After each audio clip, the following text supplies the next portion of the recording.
దేవుని పరిశుద్ధ నామమునకు స్తోత్రము కలుగునుగాక. హోప్ ఛానల్ చూస్తున్నటువంటి వీక్షకులందరికీ కూడా శుభాభివందనాలు తెలియజేస్తూ ఉన్నాం. మనము పరిశుద్ధ గ్రంథములో నుండి స్త్రీలను గురించి ధ్యానం చేసుకునిచూ ఉన్నాం. మరి ఈరోజు ప్రాముఖ్యమైనటువంటి స్త్రీ మొక్కుబడి చెల్లించిన హన్నా గురించి మనము ధ్యానం చేసుకుందాం. ధ్యానం చేసుకోక మునుపు ప్రార్థన చేసుకుందాం. పరిశుద్ధుడా, ప్రేమ నమ్మకం కలిగిన మా తండ్రి, మీకు స్తోత్రములు. మీ కృప చొప్పున ఈ సమయమందున నాయన పరిశుద్ధ గ్రంథములో ఉన్న స్త్రీ హన్నాని బట్టి ప్రభా మేము ధ్యానం చేసుకునబోతుండగా ఆమె జీవితము ద్వారా ప్రభా కొన్ని ప్రాముఖ్యమైన విషయాలు నేర్చుకొని మీలో నమ్మకమును స్థిరత్వము కలిగి జీవించే భాగ్యాన్ని నీ బిడ్డలకి మీరు అందించమని, మీ కృప ద్వారా మీరు బోధించమని యేసు నామమును బట్టి ప్రార్థిస్తూ ఉన్నాము తండ్రి, ఆమేన్.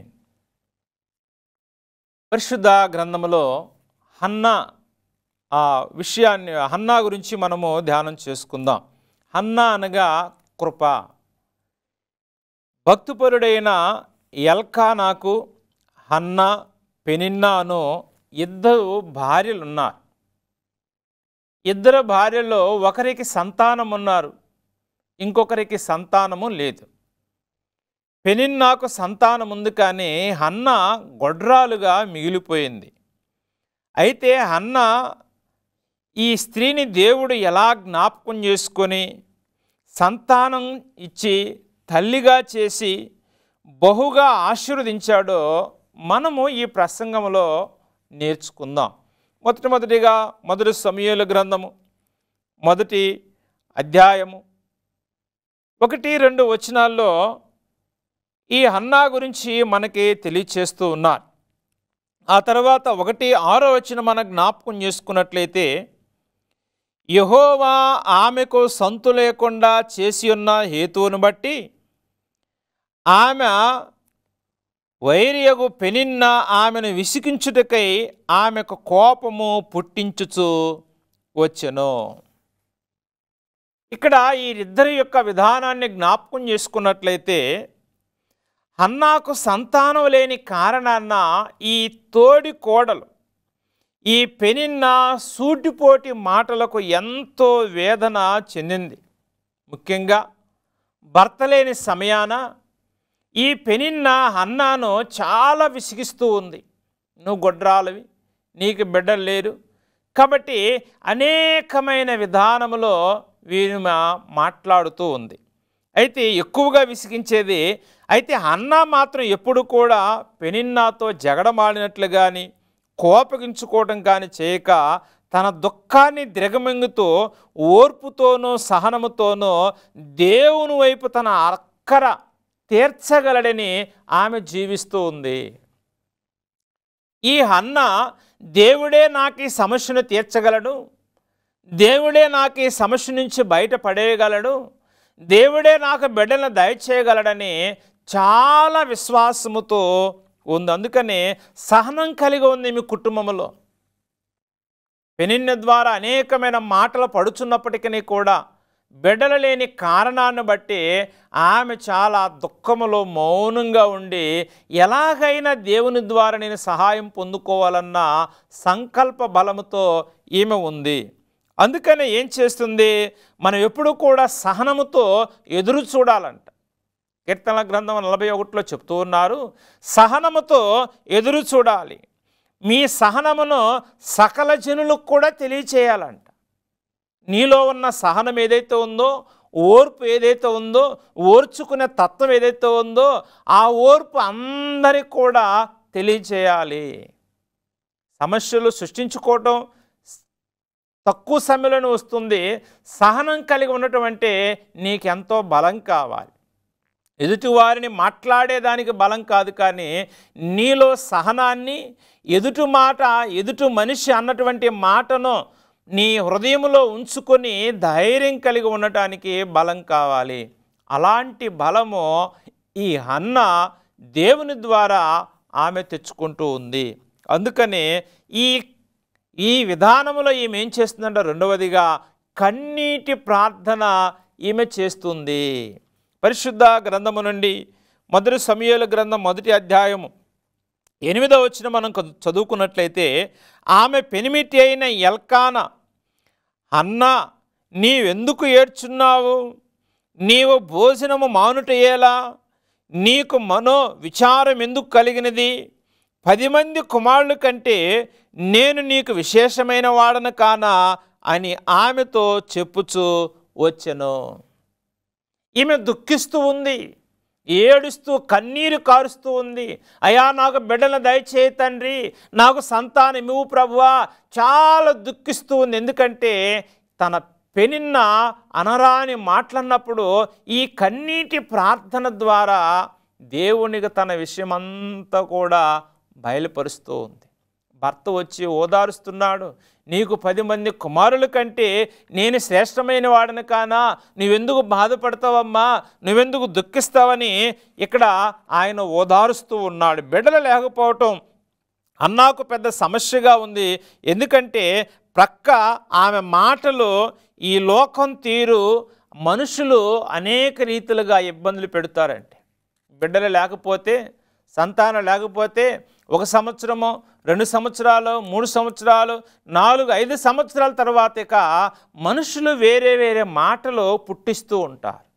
మనుషులు బిడ్డలు లేని వారి జీవితాన్ని బట్టి, ఇదిగోమ్మ దేవునికి ప్రార్థన చేసుకో, నీకేదైనా సమస్య ఉంటే వైద్యుని దగ్గరికి వెళ్ళి ఈ సలహాలు చెప్పరు. కానీ ఆమెను బిడ్డలు లేకపోవటం వలన అనరాని మాటలు, లేకపోతే దుఃఖం వచ్చేటట్టుగా అవమానపరిచే మాటలు మాట్లాడేవాళ్ళు సమాజంలో ఉన్నారు. ఇదే బాధ, ఇదే సమస్య ఈ అన్నా కూడా అనుభవించింది. కాబట్టి దేవుని దగ్గర ఈమె ప్రార్థన చేస్తుంది, కన్నీటి ప్రార్థన చేస్తుంది. పిల్లలకు కావాలనే పట్టుదల ఎక్కువైంది. ఆ పట్టుదలతో బహుదుఃఖాక్రాంతులు ఏడ్చి ప్రార్థన చేస్తుంది. భోజనం కూడా చేయట్లేదు. నాకు ఎలాగైనా నువ్వు బిడ్డల్ని ఇవ్వాలి ప్రభువా, నాకు ఎలాగైనా నీవు సంతానాన్ని ఇవ్వాలని ప్రభువా. ఇక్కడ భోజనం కూడా చేయకుండా ఈమె దృఢ సంకల్పంతో మాట్లాడుతుంది. ఇక్కడ ఏమని చెప్తుంది? నాకు మగపిల్లను దయచేయి, నాకు ఒక మగబిడ్డను దయచేయమని తన మనోవిచారం అంతటిని కూడా దేవుని దగ్గర కృమ్మరిస్తుంది. అందుకని ప్రతి రాత్రియు కన్నీడు విడుస్తూ ఉన్నానని కీర్తనాకారుడు తెలియచేస్తున్నాడు. కన్నీళ్లతో దేవునికి ప్రార్థన చేసినట్లయితే ఆ సమస్యకు పరిష్కారం అనేది ఉంటుంది.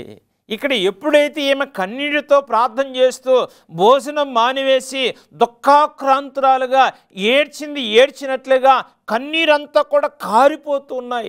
నాకు బిడ్డను దయచేయి ప్రభువా, నాకు మగబిడ్డను దయచేయి ప్రభువా, ఇస్తే నేను నీకు ఇస్తాను ప్రభువా, ఇస్తే నేను నీకు సమర్పిస్తాను ప్రభువా. చూడండి, దేవుడిచ్చిన బిడ్డను కూడా నాకు ఒక బిడ్డనివ్వు, ఇస్తే నేను ఇస్తానని ఇక్కడ దేవునికి ప్రార్థన చేస్తుంది. అందుకని కన్నీటి ప్రార్థన చేస్తే జ్ఞాపకం చేసుకున్నటువంటి దేవుడు. 1వ అధ్యాయం 1 సమూయేలు గ్రంథము 19వ వచనం చదువుకుందాం. ఆమె అతనితో, నీ సేవకురాలనైన నేను నీ దృష్టికి కృప నొందుదునుగాక అనెను. తరువాత ఆ స్త్రీ తన దారిని వెళ్ళిపోయి భోజనము చేయి నాట నుండి దుఃఖాముఖిగా నుండుట మానెను. ఎప్పుడైతే దేవునికి ప్రార్థన చేసుకుందో, ఎప్పుడైతే దేవుని సన్నిధిలో ఆమె మొరపెట్టిందో, దేవుని యొక్క యాజకుడు కంటే ముందుగా దేవుని మందిరంలోకి వెళ్ళి దేవునికి ప్రార్థన చేస్తుంది, దేవుని వేడుకుంటుంది, కన్నీటితో ప్రార్థన చేస్తుంది, దుఃఖపడి ప్రార్థన చేస్తుంది. ప్రార్థన చేసి చేసి చేసి మాట్లాడలేక మూలుగుతూ కూడా ప్రార్థన చేస్తుంది. కన్నీటి ప్రార్థనను దేవుడు జ్ఞాపకం చేసుకున్నాడు. అందుకని ప్రభువా నన్ను జ్ఞాపకం చేసుకొని పట్టుదలతో కన్నీటి ప్రార్థన వేడుకుంది. దేవుడు ఆమెను త్రోసిపుచ్చివేయలేదు. ఆమెను జ్ఞాపకం చేసుకున్న వెంటనే ఆమె గర్భమును తెరిచి కుమారుని ఇవ్వటానికి దేవుడు సిద్ధంగా ఉన్నాడు. కుమారుని ఇవ్వటానికి దేవుడు సిద్ధంగా ఉన్నాడు. అమ్మా నేను ఒక బిడ్డనిస్తాను, ఆయనకు సమూయేలుని పేరు పెట్టాలని కూడా దేవుడు ఏర్పాటు చేస్తూ ఉన్నాడు. కాబట్టి ప్రియమైన దేవుని బిడ్డలారా, ఇటువంటి ప్రార్థన కలిగినటువంటి స్త్రీలుగా నీవు ఉన్నావో లేదో కూడా జ్ఞాపకం చేసుకోవాలి. సమస్య వచ్చినప్పుడు, బాధలు వచ్చినప్పుడు, మరీ ప్రాముఖ్యంగా బిడ్డలు లేకపోయినప్పుడు నువ్వు దేవుణ్ణి వేడుకోవాలి, కన్నీటి ప్రార్థన చేయాలి. నీ సమస్య ఏదైనా కావచ్చు, ఒకవేళ నీ ఎవరి లోపమైనా కావచ్చు, ఎవరి దగ్గర ఏ లోపం ఉందో నీకు తెలిసి ఉండవచ్చు, లేకపోతే తెలియకపోవచ్చు. కానీ కన్నీటి ప్రార్థన ద్వారా అనారోగ్య సమస్యలను దేవుడు తీసివేస్తాడు. కన్నీటి ప్రార్థన ద్వారా దేవుడు నీ సమస్యకు పరిష్కారం ఇస్తాడు. బిడ్డలు లేని ఇంకా చాలామంది గొడ్రాలుగా ఉన్నవారికి దేవుడు సంతానం ఇచ్చాడు కదా. వృద్ధాప్యములో కూడా ముసలి తనమందు కూడా దేవుడు సంతానం ఇచ్చినప్పుడు నీకెందుకు ఇవ్వడు? వివాహమై నీకు ఎన్ని సంవత్సరాలు అవుతుంది? 5, 6, 7, 8, 10, 15 సంవత్సరాలు అవుతుందేమో, ఇంకా బిడ్డలు కలగలేదేమో, ఇప్పటికి కూడా నీవు కన్నీటి ప్రార్థన చేయలేదేమో జ్ఞాపకం చేసుకో. ఎప్పటికి కూడా నీవు కన్నీటి ప్రార్థన, హృదయపూర్వకమైనటువంటి ప్రార్థన చేయకుండా నీవు తాత్కాలికమైన విధానంలో నాకు బిడ్డలు కలగలేదని నువ్వు ఎవరి మీద నిందలు మోపుతున్నావో అది సరికాదు. కానీ నువ్వు పశ్చాత్తాపడి దేవుని దగ్గరికి జ్ఞాపకం చేసుకోవాలి. అందును బట్టి నిత్యము నిన్ను జ్ఞాపకం చేసుకునే దేవుడు ఉన్నాడని 105వ కీర్తన 9వ వచనంలో దేవుడు తెలియచేస్తున్నాడు. నిత్యము నిన్ను జ్ఞాపకం చేసుకుంటాడు. నువ్వు ప్రార్థన చేయాలి. నీ దీనదశలో జ్ఞాపకం చేసుకునే దేవుడు నీకున్నాడు. నిన్ను మరువకుండా జ్ఞాపకం చేసుకునే దేవుడు నీకున్నాడు. కాబట్టి నువ్వు దేవునికి ప్రార్థన చేయాలి. అందుకని ఇక్కడ జ్ఞాపకం చేసుకోబడిన ఈ హన్నా మొక్కుబడి చెల్లించినటువంటి స్త్రీగా ఈమె ఉంది. పరిశుద్ధ గ్రంథాన్ని బట్టి మనం జ్ఞాపకం చేసుకున్నట్లయితే 1వ అధ్యాయము 20వ వచనం చదువుకుందాం. హన్నా గర్భము ధరించి దినములు నిండినప్పుడు ఒక కుమారుని కని, నేను యెహోవాకు మొక్కుకొనిన వీనిని అడిగితననుకొని వానికి సమూయేలును పేరు పెట్టెను. ఎల్కానాయి అతని ఇంటి వారందరూ యెహోవాకు ఏటేటా అర్పించు బలి నర్పించుటకు మొక్కుబడి చెల్లించుటకు వెళ్ళిపోయిరి. కాబట్టి ప్రియమైన దేవుని బిడ్డలారా, దేవుడిచ్చిన ఈ సంతానాన్ని బట్టి, దేవుడిచ్చిన ఈ బహుమానాన్ని బట్టి, దేవుడిచ్చిన ఈ స్వాస్థ్యమును బట్టి చాలా ఉప్పొంగిపోతూ ఏదైతే దేవుని దగ్గర ప్రార్థన చేసుకుందయ్యా, నన్ను జ్ఞాపకం చేసుకున్నావు కదా, నా ప్రార్థనని విన్నావు కదా, నాకు ఒక కుమారుని ఇచ్చావు కదా, నాకు నా మీద ఉన్న నిందను తీసివేసావు కదా, ఇదిగో నేను అనుకున్న రీతిగా నీకు మొక్కుబడులు చెల్లిస్తున్నాను. దేవుడు ఏదైతే నీకు చేశాడో దానికి నీవు మొక్కుబడులు చెల్లించాలండి. అందుకనే లేక పుట్టినటువంటి ఈ చక్కటి బిడ్డను పాలు మరుచుదాకా తన దగ్గర ఉంచుకొని అతడింకా చిన్నవాడిగా ఉన్నప్పుడే ఆ బాలుని ఎత్తుకొని 3 కోడెలను, తూమెడు పిండిని, ద్రాక్షారసపు తిత్తిని తీసుకొని తన భర్తతో కలిసి షిలోహు మందిరానికి వెళ్ళి బలి అర్పణగా కోడిని వధించిన పిమ్మట దేవాలయములో ఏలీ దగ్గర సేవ చేయుటకు అప్పగించును. తన మొక్కుబడి చెల్లించి తన కృతజ్ఞతను తెలియచేసెను. ఎంతటి ఘనత అండి! దేవుడిచ్చిన బిడ్డ విషయంలో, అయ్యో నాకు ఒక్కగానొక్క కుమారునిచ్చావు, లేక నాకు బిడ్డలనిచ్చావని నువ్వు బిడ్డల్ని ఎంతో గారాభంగా సాకుతున్నావేమో, నేను బిడ్డల్ని ఎటు వెళ్ళనీయకుండా ఏ మాట అన్నీయకుండా నువ్వు పెంచుతున్నావేమో. కానీ ఇక్కడ దేవుడిచ్చిన బిడ్డ విషయంలో పాలు మరిచే వరకు తన దగ్గర ఉంచుకుంది. మరిచిన తర్వాత దేవునికి కృతజ్ఞతగా ఆ కుమారుణ్ణి దేవుని మందిరంలో విడిచిపెట్టి ఉన్నది. కాబట్టి ప్రియమైన దేవుని బిడ్డలారా, నువ్వేం చేస్తున్నావు జ్ఞాపకం చేసుకోవాలి. అందుకనే నేటి దినాలలో అవసరానికి మొక్కుబడులు చేసి మొక్కుబడి తీర్చని వారి ఎందరినో మనం చూస్తూ ఉన్నాం. మొక్కుబడి చేసుకుంటారు, ఆపదలో, అవసరాల్లో, అత్యవసర సమయాల్లో, ప్రాణాపాయ స్థితిలోనూ కూడా వారు వెళుతున్న మార్గంలో, ఇదిగయ్యా నేను నాకు బాగైతే, లేకపోతే నన్ను బాగు చేసినట్లయితే, నా కుటుంబానికి ఆశీర్వాదం ఇచ్చినట్లయితే, నా కుమార్తెకి వివాహం జరిగినట్లయితే, నా కుమారుడికి వివాహం జరిగినట్లయితే, నా యొక్క బిడ్డకు ఉద్యోగం వచ్చినట్లయితే, మేము వేసుకున్న పొలంలో ఈ ఆశీర్వాదం వచ్చినట్లయితే, నేను చేసుకున్న ఈ కష్టములో నన్ను కాపాడినట్లయితే అనేకమైన మొక్కుబడులు చేసుకుంటారు చాలామంది. కానీ అవి మొక్కుబడులు వారు అనుకున్నవి జరిగిన తర్వాత, వారు ఏదైతే దేవునికి మొరపెట్టారో అవి జరిగిన తర్వాత ఈ మొక్కుబడులను జ్ఞాపకం చేసుకొనకుండా అవి వాటిని మర్చిపోయేవారు ఎందరో ఉన్నారండి. కానీ ఇక్కడ గొడ్రాలుగా ఉంది, బిడ్డలు లేని దానిగా ఉంది, కన్నీరు కార్చింది, కుమారుని సంపాదించుకుంది దేవుని కృప ద్వారా. మరలా ఆ సంతోషాన్ని దేవునికి మరలా బిడ్డనివ్వటానికి ఎంతో ఉత్సాహం చూపించిందండి. సంతోషముతో మరి చాలా ఆ ఆనందముతో మొక్కుబడి చెల్లించుట దేవుని ఆజ్ఞయున్నది. ప్రసంగి 5:4 చెప్తున్నాడు, మొక్కుబడి చెల్లించుటకు ఆలస్యము చేయకూడదు. మొక్కుబడి చెల్లించడానికి ఆలస్యం చేయకూడదంట. అందుకని ఎప్పుడో ఒక 15 సంవత్సరాల వయసు వచ్చిన దాకా తన కుమారుని తన దగ్గర ఉంచుకోలేదు. కానీ పాలు విడిచిన దగ్గర నుంచి తన బిడ్డను దేవుని యొక్క మందిరంలో విడిచిపెట్టింది. ఎందుకంటే నా కుమారుడు దేవునితో ఎక్కువ సంబంధం కలిగి ఉండాలి, నా కుమారుడు దేవునితో ఎక్కువ సహవాసం కలిగి ఉండాలి, నా కుమారుడు దేవుని యందు విధి విధానాలలో నమ్మకమైన వాడిగా ఉండాలని పాలు విడిచిన తర్వాత ఆ బిడ్డను దేవునికి ఇచ్చింది. కాబట్టి ప్రియమైన దేవుని బిడ్డలారా, ఎందుకనే అధికంగా దీవించబడిన హన్నా ఎప్పుడైతే ఇలాంటి కృతజ్ఞత కలిగి ఇచ్చేసిందో ఈమె అధికంగా దీవించబడుతూ ఉంది. అందుకని పరిశుద్ధ గ్రంథము నుండి అధికంగా ఈమె దీవించబడుతుంది. 1 సమూయేలు 1వ అధ్యాయము 21వ వచనములో వారు ఇరువురు కూడా దేవుని మందిరంలోకి వెళ్ళి వాటన్నిటిని కూడా తీసుకుని వెళ్ళిన తర్వాత మరలా దేవుడు వీరికి ఇంకా 4 సంతానాన్ని దేవుడు ఇచ్చినట్లు బైబిల్ మనకు తెలియజేస్తుంది. ఎప్పుడైతే దేవుడు ఇచ్చిన దానికి నువ్వు కృతజ్ఞత చెల్లించినావో ఇంకా రెట్టింపు ఆశీర్వాదము నీవు పొందుకుంటావు. అందుకని హన్నా దేవునికి మొక్కుబడి చెల్లించిన తర్వాత ఆమె మరొక దేవుడు ఆమెను సమృద్ధిగా దీవించున్నాడు. ఒక కుమారుని బదులు ఇంకా 3 కుమారులను 2 కుమార్తెలను దేవుడు వారికి ఇచ్చాడు. ఎంత గొప్ప ఆశీర్వాదం అండి, ఎంత గొప్ప దీవెన, ఎంత గొప్ప సంతోషము.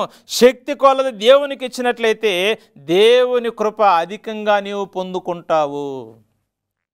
నీ శక్తి కొలది దేవునికి ఇవ్వాలి.